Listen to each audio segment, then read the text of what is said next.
টুকরা মাংস লিগা পাইলাম না। বাড়ি বাড়ি যে গোস্ত খান, আপনার কি শরম লাগে না? গরিবের আবার কি এর সরম? তাইলে কিন্তু আপনিও কুরবানি দিতে পারেন। আমার কি গরু কিনার তৌফিক আছে? কুরবানি বলতে শুধু গরু বা ওট না। আল্লাহ যে আমারে কেরে গরিব বানাইলো।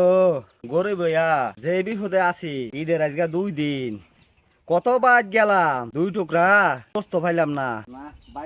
এই কষ্ট কোয়ার মানু নাই, কারতে কমু আমি। ওই চাচা, কই গেছিলেন? রইতে রইতে ঘুরতেছেন, ব্যাপারটা কি আপনার? বাজান আজকে ঈদের 2 দিন হইলো, মানুষের বাড়ি বাড়ি গেলাম, 2টা টুকরা মাংস লিগা পাইলাম না। চাচা, এই যে আপনি রইতে রইতে মানুষের বাড়ি বাড়ি যে গোস্ত খান, আপনার কি শরম লাগে না? হ বাজান, সরম তো লাগই, তবে গরিবের আবার কি এর সরম? তাই বলে কি গোস খাইতাম না? চাচা, চাইলে কিন্তু আপনিও কুরবানি দিতে পারেন। এই 2 টুকরা গোস্তের জন্য এই মানুষের বাড়ি বাড়ি ঘুরতে হয় না। হ্যাঁ বাজান, আমি কুরবানি দিম কেমনে? আমার কি গরু কিনার তৌফিক আছে? চাচা, আমরা আসলে বাঙালিরা মনে করি কুরবানি বলতেই হয়তো বা গরু বা বড় বড় ওট, দুম্বা, বিষয়টা কিন্তু আসলে তা না। বাজান তাহলে বিষয়টা কি?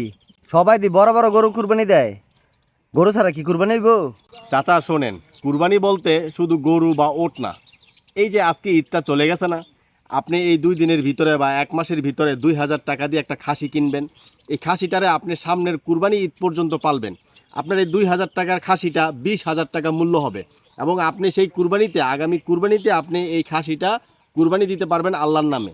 বাজান তুমি সুন্দর একটা বুদ্ধি দিছ, এইভাবে কুরবানি দিলে কি কুরবানি হইব? অবশ্যই কুরবানি হবে চাচা। আপনার এই কুরবানি আল্লাহ পাকের কাছে আরো বেশি কবুল হবে। আপনি ঠিক এই কাজটাই করবেন, এবং আমরা যারা গরিব মানুষ আছি সবাই যদি এইভাবে কুরবানি দিতে পারি, একটা করে খাসি বা একটা করে ভেড়া, তাহলে আমাদের বাড়ি বাড়ি গিয়ে গোস্ত টোকাতে হবে না। ঠিক আছে? আমরা গরিব মানুষ যদি এইভাবে প্রতিজন কুরবানি দেই, তাহলে আমাদের এই কুরবানির 3 বন্টক করার কোনো প্রয়োজন নাই। আপনি একটা খাসি কুরবানি দিয়ে সম্পূর্ণ মাংস আপনি আপনার নিজের করে রাখতে পারেন। ঠিক আছে বাজান, তুমি সুন্দর একটা বুদ্ধি দিছ। আমি ইনশাল্লাহ আগামীবার একটা খাসি কুরবানি দেওয়ার চেষ্টা করব। তোমার আল্লাহ বাঁচা রাখুক বাজান। ঠিক আছে চাচা, তাহলে আপনি যান, মন খারাপ করেন না, যান। ইনশাল্লাহ আমিও আগামীবার খাসি কুরবানি দেওয়ার চেষ্টা করবো। আমার আর মানুষের বাইর যাইয়া যাইয়া গোষ্ঠ আন লাগতো না। আমার তো চোখসরম আছে, ইজ্জত আছে, আমি গরিব বলে কি মানুষ না? যাক, বাজান আমার বালা বুদ্ধি দিছে।